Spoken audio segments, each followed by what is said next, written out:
Bapak, Ibu, saudara-saudari, adik-adik kaum muda yang terkasih, Shalom, berkah dalam. Apa kabar hari ini? Semoga Anda semua selalu diberikan rahmat, kesehatan, dan sukacita. Kembali pada hari ini kita akan mendengarkan dan merenungkan firman Tuhan. Maka mari kita siapkan hati kita. Tuhan sertamu dan sertamu juga. Inilah Injil Yesus Kristus menurut Santo Markus. Dimuliakanlah Tuhan.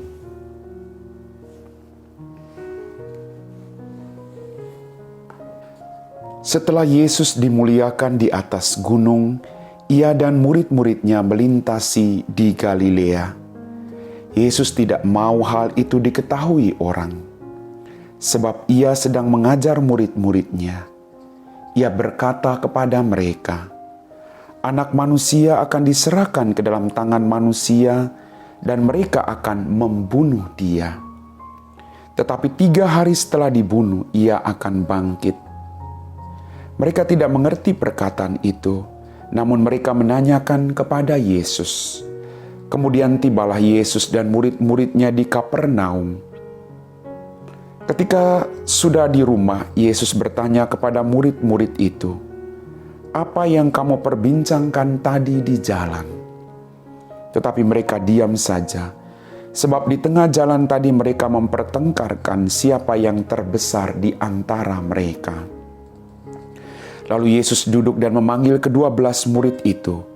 Katanya kepada mereka, jika seorang ingin menjadi yang terdahulu, hendaklah ia menjadi yang terakhir dari semuanya, dan menjadi pelayan dari semuanya. Yesus lalu mengambil seorang anak kecil ke tengah-tengah mereka. Kemudian ia memeluk anak itu dan berkata kepada mereka, barang siapa menerima seorang anak seperti ini dalam namaku, ia menerima aku. Dan barang siapa menerima aku, sebenarnya bukan aku yang mereka terima, melainkan Dia yang mengutus aku.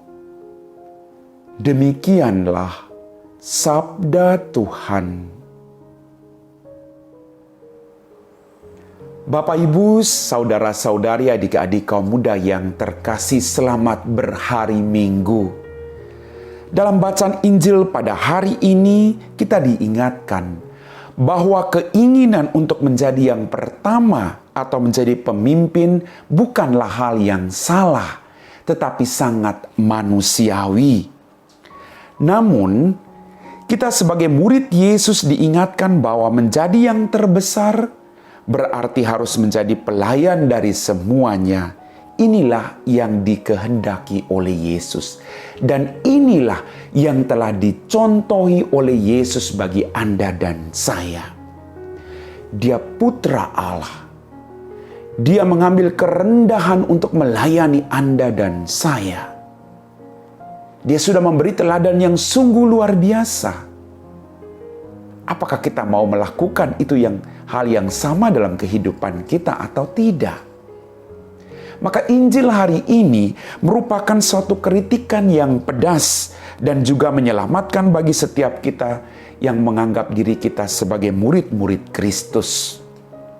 Kerap kali kita masih belum menampakkan sikap melayani dalam setiap ucapan dan perbuatan kita masing-masing, dalam keseharian, dalam tugas-tugas dan peran kita.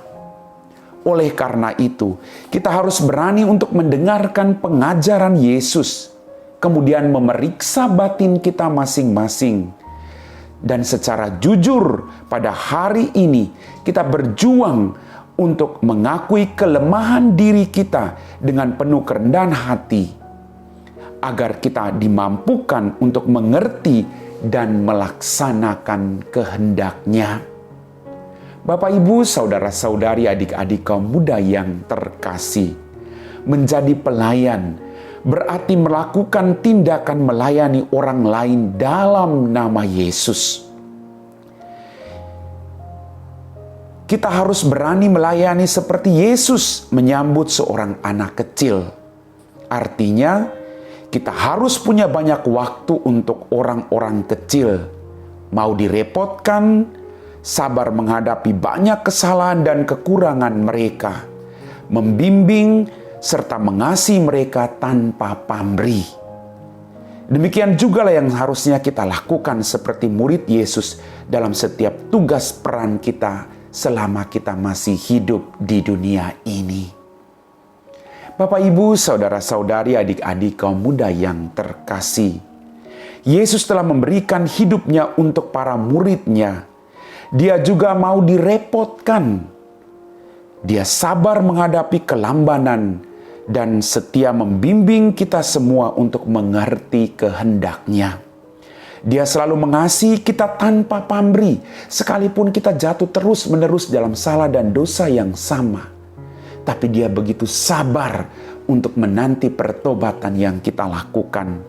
Maka sudah sepantasnya kita meneruskan semangat kasih Yesus ini dalam kehidupan kita sehari-hari, khususnya dengan melayani banyak orang kecil yang kurang diperhatikan, seperti Yesus menyambut seorang anak kecil dalam bacaan Injil pada hari ini.